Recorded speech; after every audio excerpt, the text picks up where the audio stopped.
Rain tapped steadily against the windows of the small apartment, a sound Alana used to dread as a child. It always reminded her of the night the door creaked open and her world began to unravel. She was 36 now. To the outside world, she looked like she had it together. She worked full-time as a phlebotomist, rented her own cozy apartment, and kept her bills paid on time. But inside, she carried wounds no one could see. Wounds shaped by a mother who allowed her boyfriend to abuse her. And worse, to sexually abuse Alana's little brother. And when it all came to light, her mother didn't cry. She didn't even flinch. She simply said, "I didn't know what else to do." That sentence had haunted Alana for decades. She had never confronted her mother. Not really. The woman still lived in the same worn-down house 2 cities over, still wore denial like perfume, and still expected hugs on holidays. But Alana had grown tired of pretending, tired of carrying guilt that never belonged to her. One Thursday evening, after another night spent staring at the ceiling, Alana sat up in bed and said aloud, "I'm tired of surviving. I want to live."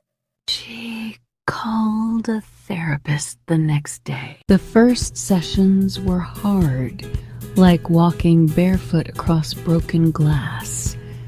But eventually, her voice found its strength. She talked about the way she used to sleep curled up on the floor next to her brother's door, hoping to shield him from what she couldn't stop. She talked about her nightmares, the self-doubt, the people she pushed away out of fear they'd abandon her to. And one day, she talked about forgiveness, not for her mother, but for herself. Alana wrote a letter, not a confrontation, not a plea, a release. "You chose silence when we needed a scream, but I am no longer bound to your choices. I deserve joy. I deserve peace, and I will build a life that doesn't flinch at shadows." She mailed it, unsure if her mother would read it, unsure if she'd even understand. But it didn't matter. The letter wasn't for her. It was for Alana. That weekend, she visited her brother's grave for the first time in years.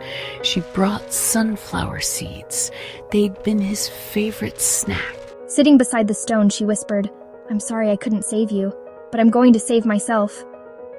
The breeze rustled the trees as if answering her promise. From that day forward, Alana started over. She began volunteering with youth outreach, guiding kids who lived through pain like hers. She danced again. She cooked new recipes. She laughed more. Healing didn't erase the past, but it built a future. Inspirational quote from the story: "The people who broke you don't get to decide if you're whole. You do."